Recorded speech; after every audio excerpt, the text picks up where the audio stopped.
My name is Danielle Green, and I'm the president of NAMIC Southern California chapter. I want to thank you for attending our kickoff session, Mining for Data. This is an introduction to data collection and analysis. It's important to note that this monthly workshop ends in June. And as you know, data is critical to making better business decisions. We hope these sessions will help you with any work-related or personal business projects.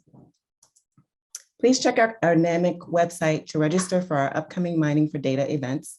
NAMIC has a new look and new feel. And if you want, you can go ahead and visit us at namicsocal.org. It's a one-stop resource destination for your professional development needs. We want to make sure that we're advancing our mission, which is to educate, advocate, and empower members of the cable, television, and entertainment industry. So we welcome you to visit our website and register for our upcoming events. Let's get to it. Luz Castillo is currently serving as a Data Dissemination Specialist for the U.S. Census Bureau, where she played a vital role in helping the public understand data. She works directly with individuals, organizations, government officials, and others to increase their understanding and ability to access work with the Data Census Bureau. Luz has also worked to increase participation in census surveys. She began her career doing Census 2000, overseeing outreach efforts in Southern California, and managed the Community Partnership and Engagement Program, CPEP, for the 2020 census. Luz has curated 6 special monthly workshops for us, and let's welcome Luz to our NAMIC SoCal family. She's going to be training us, and she's going to be providing some insightful and skill building training courses that's going to help us be able to make better decisions for any professional or business objectives that we have with our careers. Hello, everybody. Again, my name is Luz Castillo. I'm very excited to be here, and thank you, Danielle, for the invitation and for the introduction. And as Danielle mentioned, through the Data Dissemination and Training branch, we are here as a resource for you. Today is just the beginning. It's the introduction to what the census has to offer. And we will be offering, follow-up trainings in the coming months. And then we also work one-on-one. So if you ever are in need of data and you need my assistance, we're only a phone call or an email away, and we are here to, again, provide that resource. And as you know, data is needed. Anywhere you look, data is being used to make decisions from the national level down to the community level. And it's important to know what resources are out there for you. You have data with your agencies that you use on a day-to-day basis, but there's also a lot of external data that could be beneficial. And the Census Bureau is one of those sources. So my goal for today is to give you that general overview of the data, but I'll also show you two tools that we have that are fairly easy to use. I want to show you how to use them so that at the end of today, you will be able to pull data and understand what you're looking for. So again, the title of today is Mining for Data, Introduction to Census Data and Tools. And here I've started with one of our infographics for the new year. We're still in January, so I decided to still include it, but you can see here what the population is for the US on January 1st, as well for the world population. So I will be sharing you some interesting data that we do share along the way. But as I mentioned, today I do want to make sure that I cover an overview about the Census Bureau and the importance of the data, show you some of our popular data tools, but really focus on the 2 that I believe will give you, within a few easy steps, you can get tables that are very informational about our local communities, and they also have some nice visualizations, which is also great. It's another great way to look at the data. So before I get started, I wanted to share with you some of the data that has been recently released from the Census Bureau. Usually when we think about data from the Census Bureau, we think about, extensive spreadsheets and tables, but over the last decade or more, the census has looked into new ways of looking at data, and creating data visualizations is one of our new ways of sharing data with the public.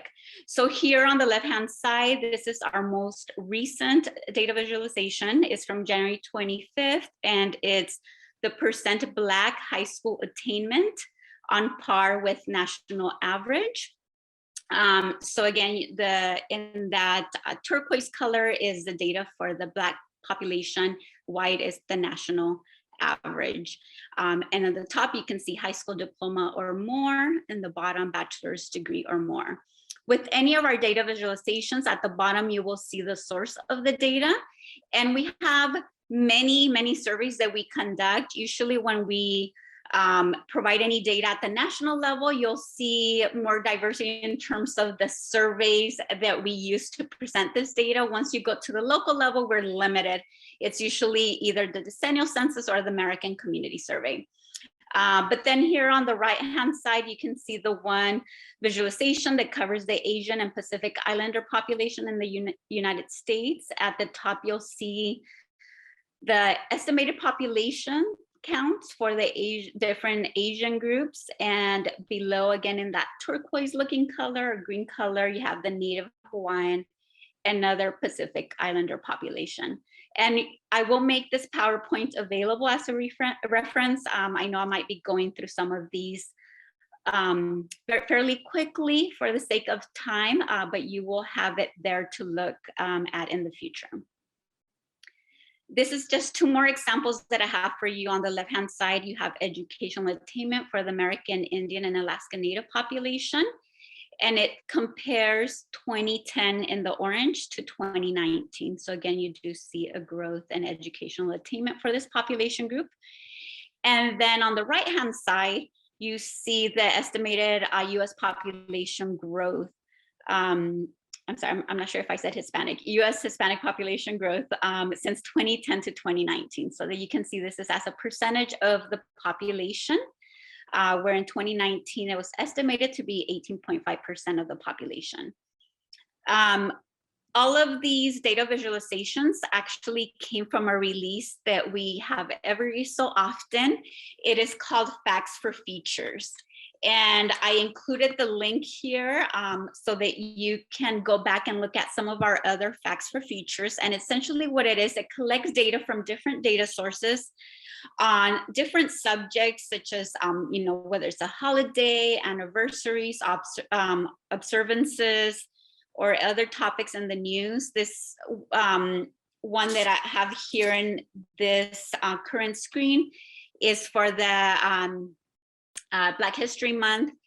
And so it always includes a little summary about that observance or that celebration, and it includes the visualization which you see here. And if you were to click on it, it would expand it. You can download it and share it and so forth.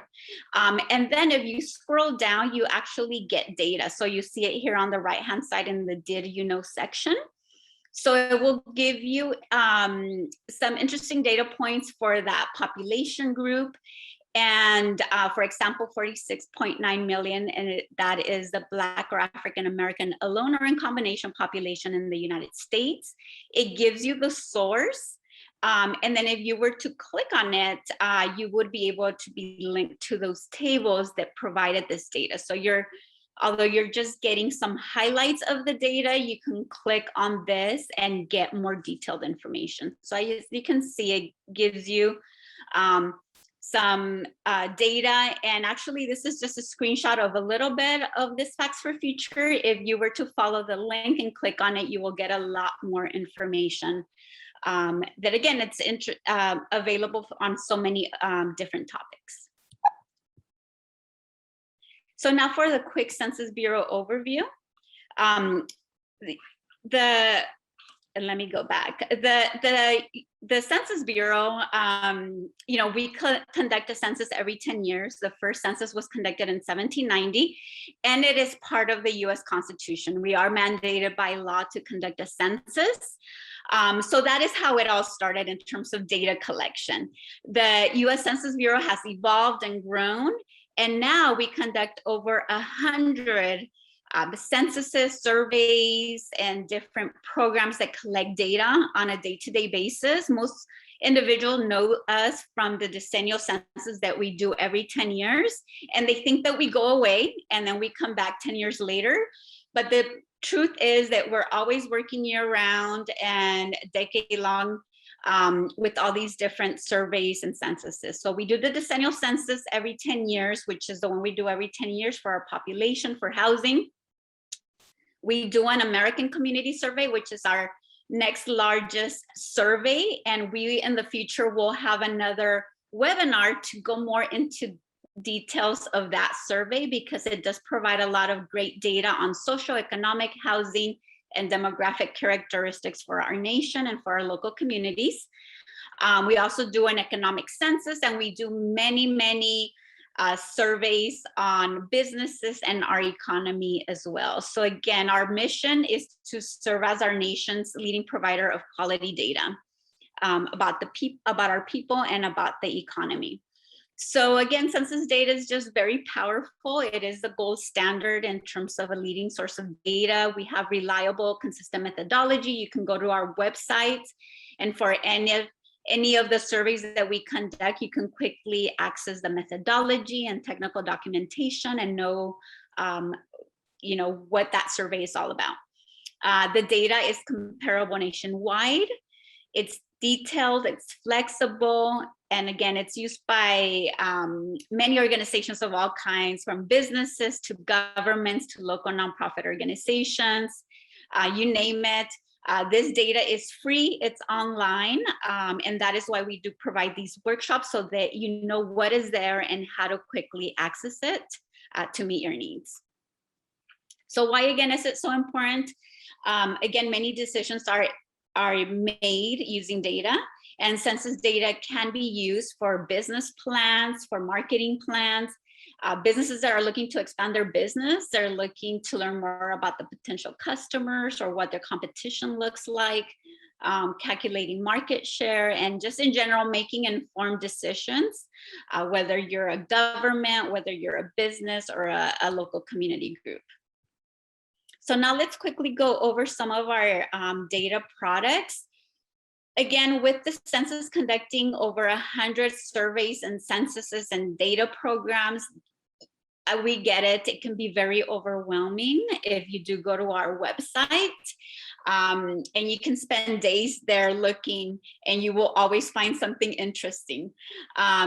So we really are here to help guide you and focus your efforts. Depending on what you need, there is one of our data tools available for you. So today, one of the ones that I will highlight are Quick Facts, and which is the first one listed here, and data.census.gov listed at the bottom. But as you can see, there are many others, and I will quickly go through them before I go live and I show you how to access some data. The first one is Quick Facts. And really the purpose of this tool is really to help anybody that comes to our website quickly get data and not get frustrated. This tool allows you to get data for any geography that has a population of 5,000 or more. And you can compare up to 6 geographies side by side. It's very as user-friendly, as you will see once I do go live. But it presents the data in a very nice graphic way. You'll have your table. You can also view maps, and you can also see charts, which allows you to make some quick comparisons between different geographies. We have Census Business Builder, and we do have planned a specific workshop specific on this tool. This tool started again with the need of small businesses that needed data. They don't have statisticians on board, and they just needed something quick, a quick tool where they can look at data about their potential customers and about their competitors, and quickly access that data and by just doing a few clicks. And that is called the Small Business Edition. And then by request, we created a Regional Analyst Edition. So this is more, for example, chambers of commerce or organizations that work more regionally and want to create their own region and get data for it. So this tool allows them to quickly do that as well. For those agencies that are interested in employment, we have local employment and housing dynamics. It has 3 great tools. You can see the visualizations here. Again, our goal is always to make them very visually appealing, a lot of charts, a lot of graphs, maps, as well as the data. We created a COVID resource hub to see how our nation is being impacted by the pandemic. The census actually has 2 surveys. We call them experimental surveys that were created specifically for seeing the impact of COVID. And they have the little asterisk. We have a weekly small business pool survey and a weekly household survey that goes out that allows us to see how our communities are being impacted. And then we have data again from many other sources, all in a hub so that it's your one-stop shop. This is just more of what's available through that resource hub. We also have a tool, if you work with your congressional representatives, we have one where you can look at data by congressional district. And if you look at it, it just has 2 steps. You select a state. Once you select your state, it will ask you to select your congressional district. If you don't know your congressional district, down at the bottom, you can enter your zip code, click go, and then you will get that information. Once you select your congressional district, it'll give you data on either people, workers, housing, socioeconomic characteristics, education, or businesses within that district, and it would populate here in this area. So again, very easy to use data tool. We also work with developers that are looking to create apps or even with people looking to create maps to visualize that data.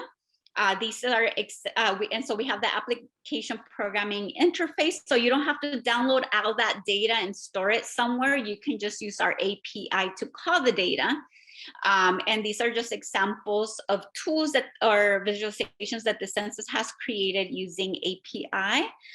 But again, we have many developers that access our data on a regular basis to create their own tools and maps. Also for geographers or people that are interested in creating maps using GIS software, we have our tiger line shape files with selected demographic data. So they can upload geographies and data and create their beautiful maps using that software. And then lastly, this is data.census.gov. I will highlight or demonstrate this one today. It is our go-to tool for those that are looking to do really in-depth analysis of the data, but it also has some nice features for those that just want a quick profile. And I will again demonstrate that quick tool. And in future trainings, I will show you how to do more complex queries and accessing more of those detailed tables, creating maps and things of that sort. So before I go live, just want to share with you some resources. If you want to stay connected in all that is being released from the Census Bureau, go to our website, census.gov, scroll all the way to the bottom till you see this section, enter your email address and subscribe. Once you click subscribe, because we do have a wealth of information, you'll have an extensive list of types of releases that we have, and you can click on the ones that you're interested in. So again, you're not inundated with all census updates. It's only the ones that you're really interested in. And then also you can stay current by visiting our newsroom, America Count Stories. We have blogs and also stats for stories, or you can also follow us through social media. We also have a Census Academy. Here you have the link, census.gov/academy. We have what are called over here data gems. They're small videos that are maybe 2 to 5 minutes that just go over simple search features for our data tools. So you can look through them and And just again, if you just have a few minutes, you can learn a lot of great tips and tricks from looking at those. And then we also have courses as well that you can sign up for. And then you have us, you have Data Dissemination and Training Branch. Again, we're your local contact. Even though I have a 202 area code, I am in California. I'm actually in LA County. In a non-COVID situation, we would come to you and do training in person. But right now we are doing all of our training through WebEx or virtually through Zoom and other platforms. But again, we are here as a resource. We can work with you one-on-one. We can work with you as a group as well. So feel free to reach out to me directly, or you can contact our Ask Data. And eventually you'll be probably routed to me, but if it's something time sensitive, whoever's available in our team will be able to help you to get the data that you need. So now for our online demonstration, again, I will cover two tools. Quick Facts, which is available on census.gov. And if you go to our website, it will be here, you will see Quick Facts, access local data. And then data.census.gov.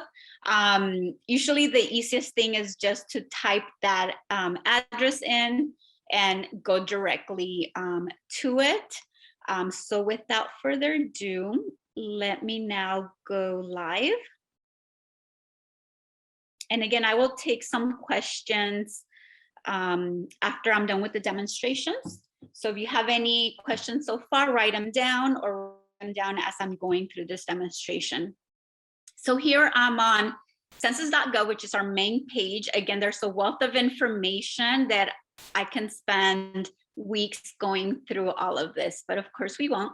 So today is very focused, very focused on getting you just some of our quick tools. So we just swore, our new census director was just sworn in. So Robert Santos was sworn in earlier this month. So he's our new director. But here right under this, you will see Quick Facts. And again, you will see so much more if individuals get one of our questionnaires. I can click here where it says help for survey participants. We have a population count, and we have many other resources. And all the way at the bottom, this is where you sign up to be updated. So again, today we're just focusing on two things. So let's access Quick Facts. I will click on it. So now that it's loaded, we will begin our query by using this bar up at the top. And in this text box, you see that it says enter a state, county, city, town, or zip codes. Again, for your towns, they do have to be 5,000 in population or above in order for you to get data. You can select a fact. So rather than going through this whole table below, you can select what you want to look at, and it'll bring it right to the top of your table. So for example, right now it's at population estimate. So that fact is right here, right up at the top. But again, you can see I'll go over the major topics. There's population, data on age and sex, race and Hispanic origin, population characteristics, housing, families and living arrangements, computer and internet use, education, health, economy, transportation, income and poverty, business, and lastly, geography. So this Quick Facts collects data from different surveys and programs and puts it all together here for like a quick profile. Then you can clear your selections. Right here, we're in table view, but we also have map. And for whatever reason, it's not showing me some of the other features. So hopefully as I enter the geographies, it'll refresh. Or I might have to, if you can bear with me, let me go back to our main page. Because this feature also has a mapping feature, and there we go. The map, the chart, and the dashboard, and more. So map, it allows you to see a map. Here you can see a chart, dashboard, and for more, You can print whatever's on your screen, download a CSV, an Excel spreadsheet of the data on the table. You can email this information, you can embed it, you can share it on Twitter and Facebook. So, okay, let's get started with our first demonstration. I will start with comparing the state of California and the state of New York. So here I typed California. I can click enter or just select it from the drop-down menu. Note that once I click enter, it is added as one of my columns, and then now I will enter the state of New York. Once you click on it, it gets added to my table. The United States always defaults, it's what you start with, but if you're not interested in looking at the national view, you can just click that X and then just focus on the geographies that you're most interested in. So, so very quickly, I'm just going to go down through the data so that you can see what is available. We have an estimate here, the estimates that are provided through our population estimates program. And then we have the April 1st, 2020 data and the 2010 data. So you can compare these two side by side to see how has your state changed over the last 10 years. And these are the official counts from the 2020 census. So with both, of course, we can see that there's been some growth. Then it gives you some breakdown for different age categories. You can see population under 5 years of age, under 18, over 65, and female population. So again, this might not be, you might need different age breakouts for the data that you need. So I will show you, once we go to data.census.gov, another profile that might give you more detail. Then we have here all the data on race and ethnicity. So you can see all the major population groups, race groups: white, Black, or African American, American Indian, Alaska Native, Asian, Native Hawaiian, and other Pacific Islander, those that reported 2 or more races, and then Hispanic or Latino, and then the white alone, not Hispanic population. Here you can see data for veterans, for foreign-born population, lots of housing data, I won't go through it. Families and living arrangements, how many persons per household. And then you can see here in California, you actually have more persons per household than in New York. Language spoken at home other than English, that might be an interesting data point for all of you, where you see in California, 44.2% of the population speaks a language other than English at home, whereas in New York, that's 30.5%. You have computer and internet use, that might be another interesting one. So you can see households with the computer and households with broadband internet subscription. You have education data, again, income data, business data. Here's data on business ownership. How many are men-owned, women-owned, minority-owned, non-minority-owned, and so forth, and then some basic geography data. So now let me quickly show you some of the features. If I click on map, it's going to show me my 2 geographies. I can click on either one and I will still see data on both. So I'll just click on California. Again, it does not matter because they are both states. So it will focus on showing me state level map. So now I'm going to zoom out. So I'm letting it load. Okay, let me zoom out and recenter my map. I can leave it like this, again, depending what you need, or I can make it just a tad bit smaller. And so here at the bottom, you have your legend in terms of what the numbers represent. Right now, I'm looking at population estimates, but let's go to race and Hispanic origin and look at the Black or African American alone data.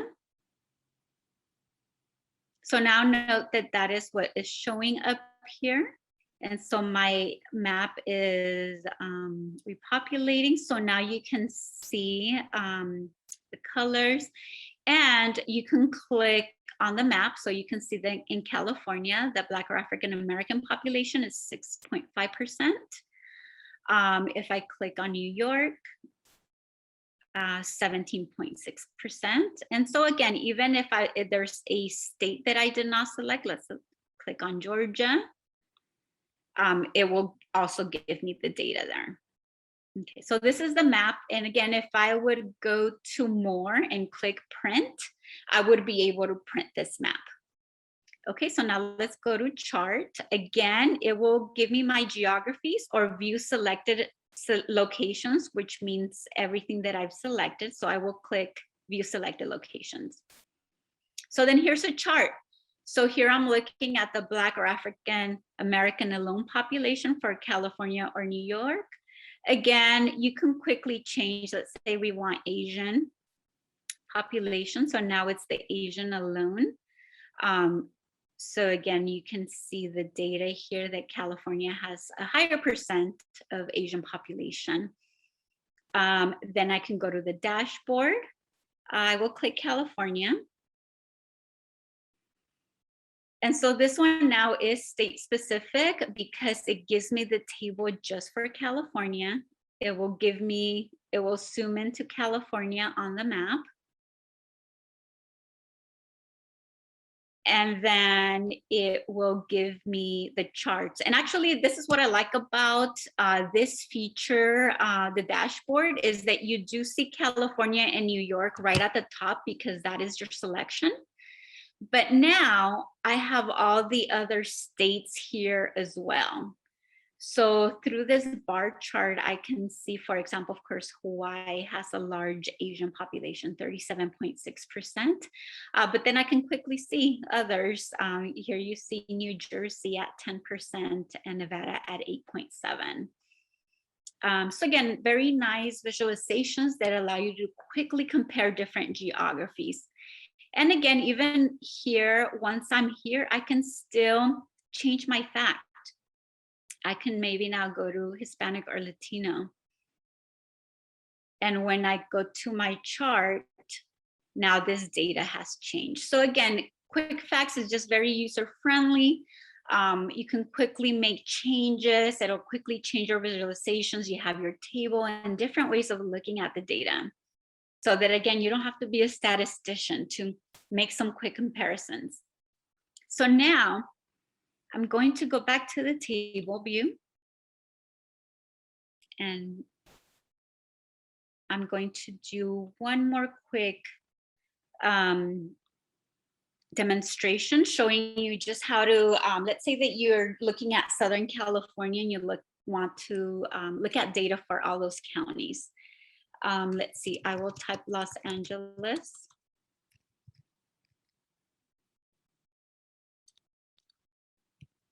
Okay, so here's Los Angeles County. And now that I have it here on a column, I'm going to delete California. Okay, then I will type, let's say, Orange County. So I will do all the counties in Southern California, because again, you could do up to 6 geographies. Okay, now I'll go to San Bernardino, Riverside,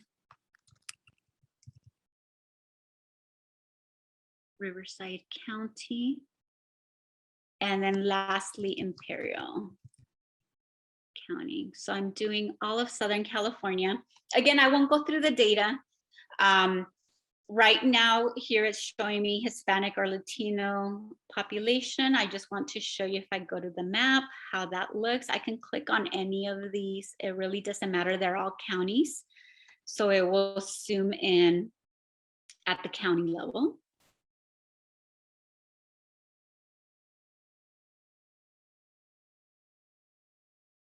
So just letting it load. Once it loads, okay, here we go. I'm going to just minimize it a little bit. If you minimize it too much, you won't be able to see the county level, and I will show you that. If you zoom out, and actually I can still see it, but sometimes if I did one more zoom out, I wouldn't see these red lines that allow me to see the county boundaries.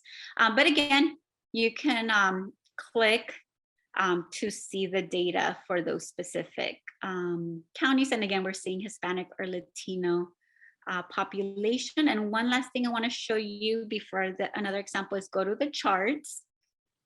Here again, I can select any of these or view selected locations. And so here are all the counties I selected. So very easily, I was able to select 6 counties, and now I can compare data side by side, and I can visually see it. I can see that in Imperial County, we do have the highest, is the county with the highest percent of Hispanic or Latinos at 85%. And again, here I can quickly change to another group again. I can now go to African American, and now the data just changed for me, and visually I can see that. So again, this is quick facts. Again, I could have do the dashboard and do other things, but for the sake of time, I want to show you the other tool, which is data.census.gov. So this is data.census.gov. Through here, you can do some quick searches, or you can also do advanced search. Again, I'll show you how advanced search works in a future training. Today, we're just doing some quick tools that allow you to just quickly get data and just get familiar with what this census has to offer. So for this next example, I'm going to type California. And usually as you're typing, again, you'll see the drop down. If you see this bold California that gives you additional information, it's actually a profile that's available through data.census.gov. So it's, you know, a different look and feel from quick facts, as you will see.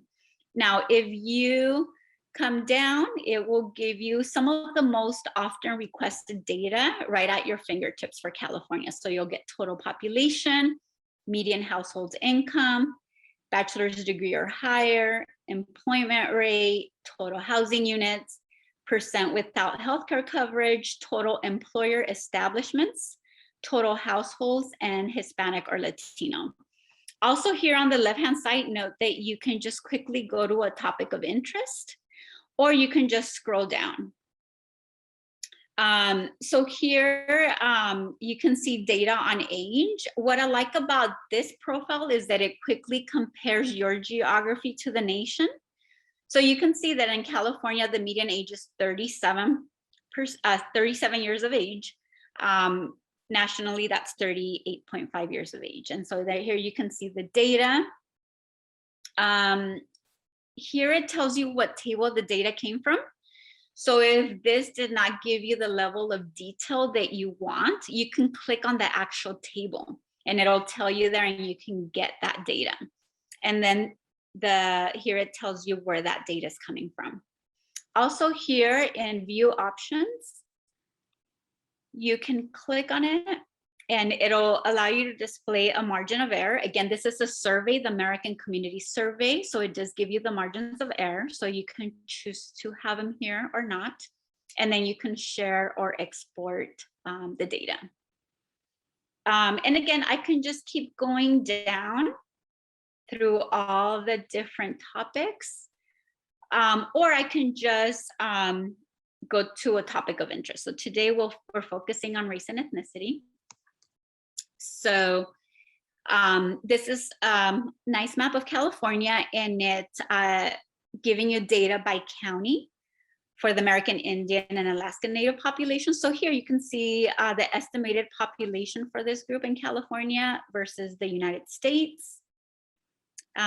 Here's the legend in terms of what the different colors represent. And again, you can click within the map to see what that population is for these different counties. So that's American Indian. We'll let this load for Asians. So you can see that 6 million out of the 19 million Asian, those that identify as Asian live in California. And then you can see where the concentrations are. And again, you can click on the counties to get that data for that county. Here's Black or African American. Also note for this data on race, it's our most updated data. It is coming from the 2020 decennial census, and it gives you the table where you can go and get more of this data. So this is for African American, Hispanic or Latino, and so forth. So you can keep going down. So lastly, just want to show one more thing. Anytime that you want to start a new search, you can go over here to the left-hand side, click on the census logo, and it will bring you back to our landing page. And I just wanted to show a local county as well. So I will start typing Los Angeles County. Now, this is not the geography that I want. It's LA, Los Angeles CCD. It's actually a different geography. It's a census county division. So in order to get the right geography, I would just type Los Angeles County, California. So here we go. This one just specifically says Los Angeles County. So I want to click on it.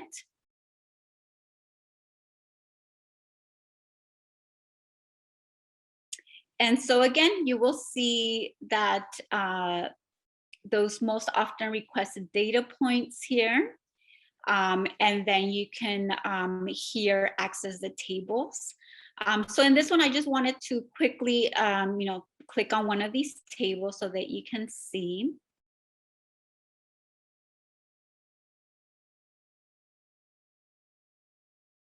So here, let's say that you were looking at age data and you didn't see the breakdown that you wanted. By clicking on the table, you can see I'm looking at age and sex data is the 2019 ACS 1-year estimates. And so here we see the total population for LA County estimated at just above 10 million. And then here you can see the breakdown for the different age categories. It gives it to you in increments of 5 years.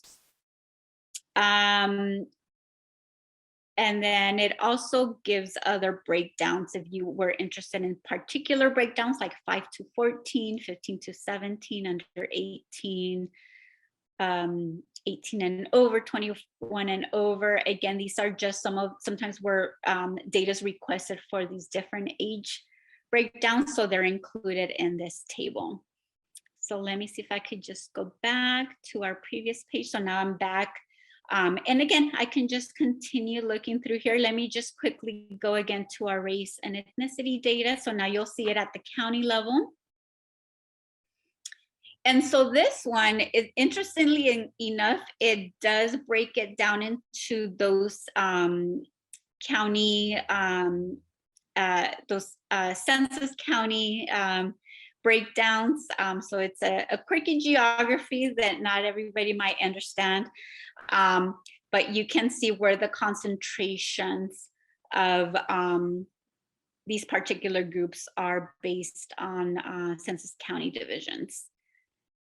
So here you'll see it again for the Asian population, and here you'll see it more over here on the east side for Black or African American, for Hispanic or Latino. And then again, you have access to your tables, which I won't click on those right now. And so that concludes my demonstration. I do want to leave some time for questions. So Danielle, now let me stop. Actually, I might just need to refer to some of these. So I'll just turn it over to you and see if we have any questions.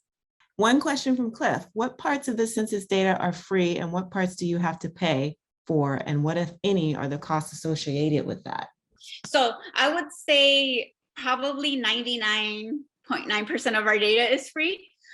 What we do ask individuals to do is to look at what's available in our tools. And again, we can guide you through it if you can't find what you're looking for. But even here on data.census.gov, we have a feature called microdata, a microdata access tool. So what that means is after you look at our tables, and even if you see the data, but it's not presented in the manner that you needed in terms of the breakdowns, how the data is broken up or cross-tabulated, you can actually use this other tool to access our microdata and create your own custom tools. So I would say start with our what we call summary tables, what we pre-create. If not, the next step is microdata and create your own customized tables. But if you wanted the census to customize and to make those tables for you, I can't remember the cost, but again, it all depends how extensive it is of what you're asking for. So if you're very interested in that, please reach out to me and I can get you more information. But again, it depends on the complexity of what you're asking for. And it's been a while since somebody asked me that question. I mean, it can range from, I can't remember if it was a few $100s to anywhere up. Again, it all depends on what you need. Thank you. Yeah, thanks for that. We have a question coming in from our attendees. One person is asking, do you have any information for the unsheltered or homeless populations? Mm-hmm. For the unsheltered, unhoused population, the only survey that we capture that population is the decennial census, so the 2020 census that we just conducted. And the census does not provide any specific data for the unhoused population. What happens is that they just get counted as a person living in that geography where they were counted. So in that city, in that zip code, in that census tract where they lived, they get counted, but we don't have that detailed data. Usually when individuals ask us for data on the unhoused population, we refer them here in LA County to LAHSA. And they do a special census on the homeless, usually every other year, but sometimes I believe they get special funding. And then they might do it on those in between years if the funding allows. So I would say for them, go to LAHSA, LAHSA. Got it. We have another question too. It's kind of related to what the first question that Cliff asked. Is the small business edition a cost for businesses specifically? No, everything's free. So that one is that one is a free tool. All of our tools are free, so you do not have to pay for using it or accessing it. And again, we will provide training in a future workshop like this on how to navigate and use that tool. Cool. And I have one final question. One person is asking, what does Black or African American alone mean? I guess what they're asking is, there's people who are Black or indigenous to American population, and then there's people who are, immigrating, but they're considered Black. So is there a differentiation in the data census? With all of our surveys, it's really how individuals identify themselves. Let me show you, let's see, let me go to census.gov. And I'm trying to think of the quickest way, but we do have technical documentation. Let me go to the American Community Survey just because that's the one survey that I work with the most, because when individuals want data at the local level, this is where that data is. And then we have technical documentation. And let me go to code lists and definitions. And actually, even through our code list, I think I can quickly supplement Hispanic origin and race code list. Let me see if I haven't opened this one. I know the one that's right above, it's a very extensive code list, and I'm hoping that this one gives me quickly the breakdown. So again, depending on how people identified, and then the census just links those groups together. So let me see that for Hispanic. You can see all the groups that would fall under Hispanic. So let's see, that's for Hispanic. Black or African American. So individuals would have to identify in any of these ways: African American, Afro-American, Black, Negro, then all these Angolan. So these are our nationalities, regional terms, sub-Saharan Africa. So anybody that identifies with any of these terms, whether they write them down in our write-in, they would be considered under the Black African American category. So as you can see, the list is very extensive. I'm still scrolling down. Yeah, I don't think we see that list. Oh, you don't? Oh, I'm sorry. Let me see if maybe okay, let me show. Oh, I'm sorry. There we go. Okay. Yeah. Okay, so I do apologize. I guess when I opened the link, it didn't. Okay, so that's Spanish. Okay, here we go. No, it starts a little bit. Here we go. Black or African American. Mm-hmm. So then here, major United States terms. So anybody that identifies with these terms. And then here's other terms, nationalities, regional terms, sub-Saharan Africa. So here is an extensive list. So if anybody in the race question of any of our questionnaires, if they wrote down any of these, they would be considered under Black or African American. If no other questions, again, just note that I will share my PowerPoint. You will have my contact information. And in the future, if you're looking for data and you need that one-on-one assistance, or you need a specialized training for your organization, feel free to reach out to me. Great. Well, we don't know how to thank you, Luz. This has been great. I'm a big fan of this data. My very first job in cable was as a marketing analyst, and I got to be very familiar with this data, and it really helped to launch my career in many ways. So I want to thank you for the great presentation and the great data. Danielle, thanks for organizing this. Good afternoon, everyone. For those of you who don't know, my name is Cliff D. Cottrell, and I'm the Vice President and of the NAMIC SoCal chapter.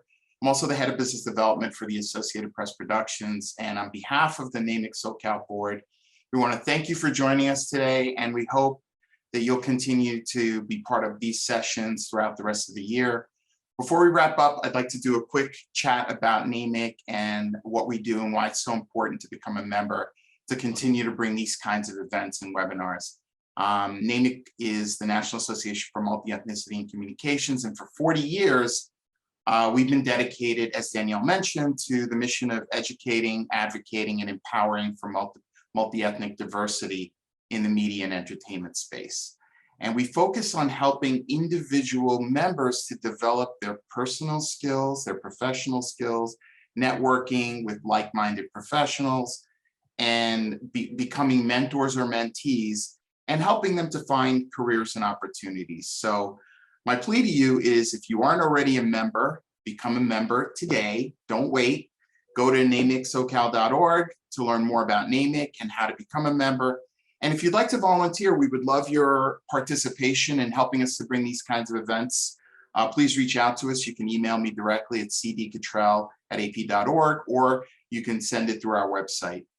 Please come back for the second part of the 6-part series, which is available on our NAMIC SoCal website as well. I hope you found this as informative as I did, and thanks again to Luz and Danielle for organizing the event. And I would also especially like to thank our board, Danielle, our secretary, Angeline Bonaventura, and Juliana Sparacio, who is our communications board member, and the rest of the dynamic team. And thanks again, and everyone have a wonderful year, healthy and productive year. Bye.